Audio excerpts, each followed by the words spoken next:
Welcome back to CAN, Caribbean Affiliate News. My name is Siobhan Gobin. This segment of the news is sponsored by Claire. The introduction of an energy drink with coconut water from Guyana as one of the key ingredients is being conceptualized by American investors who met President Donald Ramota there on Wednesday. The product, when manufactured, will be sold to high-end consumers in the United States, using a marketing strategy to promote Guyana and the business of small coconut producers. The investors, George Papanastasitos and Miriam Kinkladze, met President Ramota and Alison Butters Grant, President and Chief Executive Officer of Global Connections Consultants, Inc. And I quote, "We definitely found the resources in Guyana. It's only a matter of building the right resources for us to get the right quantities and the right quality of coconut water. The investors are looking for the organically produced coconut water, which he said is the best selling in North America, even as the practice of applying chemicals in farming is still well known. It seems feasible, and it seems that we are in the right path to make it happen relatively quickly," he says. "Luckily enough, we have the right people to introduce us to the locals." Coconut was a key focus of the seminar earlier this year that was aimed at devising a 2013 plan to revitalize and develop the industry and aggressively advance the country's agriculture diversification program. In Antigua, Speaker of the House Giselle Isaac said she's disappointed with the poor turnout from opposition parliamentarians at last week's Commonwealth Parliamentarians meeting held at Jolly Beach.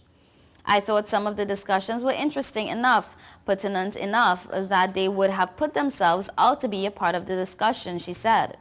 The Speaker of the House said apart from his speech on the opening day by leader of the opposition Antigua Labour Party, Gaston Brown, there was no participation by the ALP parliamentarians. Otherwise, she described the 38th Conference of the Commonwealth Parliamentary Association for the Caribbean, Americas and Atlantic region, held at Jolly Beach from Monday to Thursday last week, as excellent. 62 parliamentarians from 15 countries across the region attended the conference, which touched on several current topics. The Speaker of the House said she believed the discussions will result in real change when the parliamentarians return home. Discussions focused on the no-confidence motion in St. Kitts and Nevis, the lack of any opposition parliamentarians in Grenada, the regional economy and technical vocation education and training. Featured speakers included Minister of Education and Gender Affairs Dr. Jackie Quinn Leandro, Attorney General Justin Simon, Governor of the Eastern Caribbean Central Bank Sir Dwight Venner, and financial expert Wayne Mitchell, among others. The United States Department of Justice says a U.S. citizen has been convicted for directing funds to an offshore account in Nevis. On Wednesday, the department said Jimmy Dwayne Ross of Lehi, Utah, and formerly of Sevierville, Tennessee, was convicted of 5 counts of tax evasion following a jury trial in the U.S. District Court for the Eastern District of Tennessee. According to the indictment and evidence produced at trial, Ross won a monetary award of about $840,000 in 1999 after arbitration of an employment dispute with a former employer. The Justice Department said Ross failed to pay the full amount of his income tax due and owing for 1999 and evaded the tax by filing a false mortgage on his residence, filing a false lien on his vehicle, dealing extensively in cash and directing funds to the offshore account in Nevis. Additionally, from 2004 through 2007, the Justice Department said Ross earned commission income for referring clients to a purported Nevis-based investment company and evaded his taxes by using nominees and other means. Following the jury verdict, U.S. District Judge R. Leon Jordan ordered that Ross be detained and scheduled a sentencing for January 14, 2014. On each of the 5 counts of conviction, the Justice Department said Ross faces a maximum sentence of 5 years in prison and a maximum fine of $250,000. In Trinidad and Tobago, police are appealing to the suspect in the murder of 45-year-old landlady Vidya Prasad to surrender. She was bludgeoned to death with a hammer during an argument with a tenant at her Mula Tres Aranguez Asanwa apartment on Tuesday morning. The man, who is said to be in his 20s, fled the scene after the murder and had not been arrested up till late yesterday. However, police sources told reporters he returned to the murder scene on Wednesday to speak with his girlfriend, who he shared their apartment with. The sources also said the woman began receiving threats from neighbors after Persaud's murder.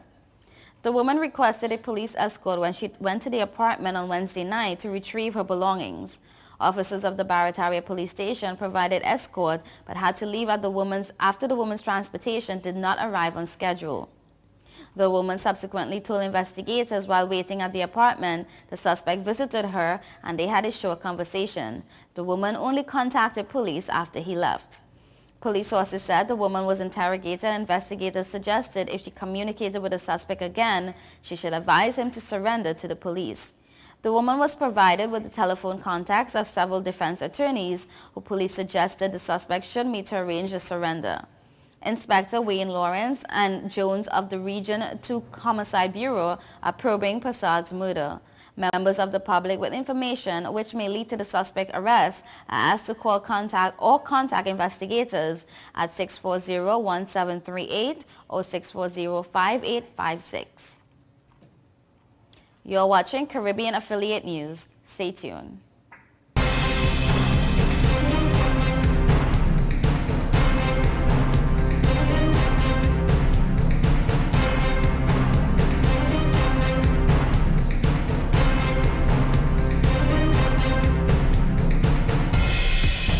The government say it's all about the food. August the 10th. Foreigners welcome to the land of oil dung. Beers and strong rum, girls hot and can done.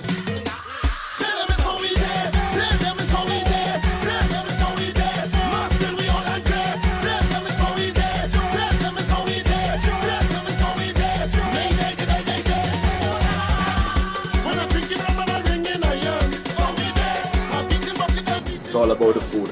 Oil Dung Fest, August 10th, Laverman, I'm in the place.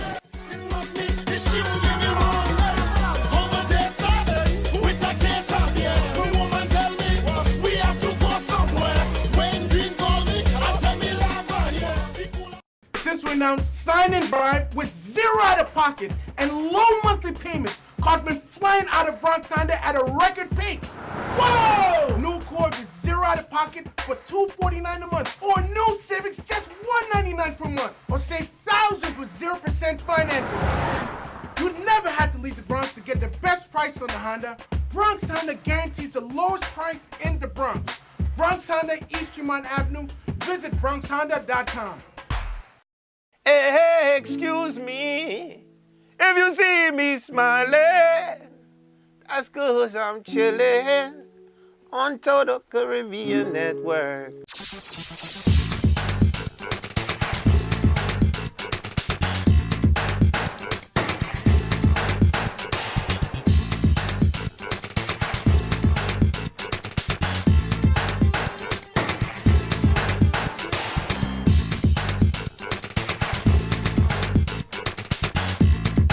It's your boy Wyclef John, man, and I'm chillin', man. Total Caribbean Network. Man, I love their style. Whoa, whoa, whoa, whoa, whoa, whoa.